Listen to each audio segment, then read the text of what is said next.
आणखी उपाधी देऊ शकते वहिनीला. उपाधी करून बसली आणि फसली. बसलीये तुझी कहाणी लिहून. आता भोगतेय.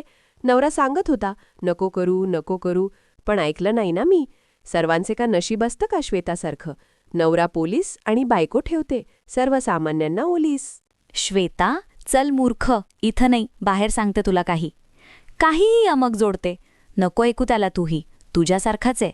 दोघींची मैत्री झाली तर तुमची यमक आणि कविता ऐकूनच जीव गेला समोरच्यांचा. बाहेर बैस, येते मी मूर्ख. मेघना येते का येते. जेवण दे खाऊ घाल काहीतरी पहिले. आणि गोळ्या नाही पोळ्या खाऊ घाल. पुरणाच्या असल्या तर चालेल, पण साध्या तरी कमीत कमी तुला येता का पुरणाच्या पोळ्या? येत असल्या तर पुरणाच्या पोळ्या आवडता मला. दादाच्या घरी आलीये, बहिणे मी दादाची, तू वहिणी नाही. पण तरी खाऊ घाल. फक्त चेहरा नको दाखव तुझा. जेवण जात नाही ना, घाबरते मी. आणि नको घालू वाद. घे माझा आशीर्वाद. पुढचे वेळेस सुंदर मुलगी होशील माझ्यासारखी, मंदासारखी. दादा नाही विसरत तरी, नाही वहिनी झाली, पण आपण किती वेळ झाला. बरोबर आहे ना, नवऱ्याला आठवण नाही आली, फोन नाही केला. म्हणून म्हणते उद्योग कमी करा, घराकडे लक्ष द्या. भेटायचं असेल नवऱ्याला भेटून या. श्वेताबाई कसाई. श्वेता, मारून टाकीला. कसाई म्हणतीये मला, आणि तुलाही चंद्या, आणि तू म्हणतोय सोळ हिला.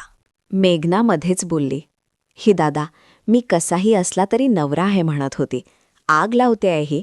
हिच्यामुळे तर निघून गेली नाही वहिनी. ही खाऊ घालेला असं वाटतं नाही. तू बनवलं.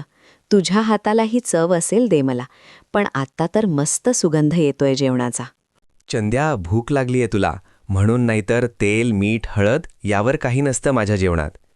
की तुला सुगंध येतोय का भूक लागलीये? कर नाश्ता. श्वेता आणि मेघना नाश्ता करता आणि बागेत जाता. कहाणी परत बालपणात जाते.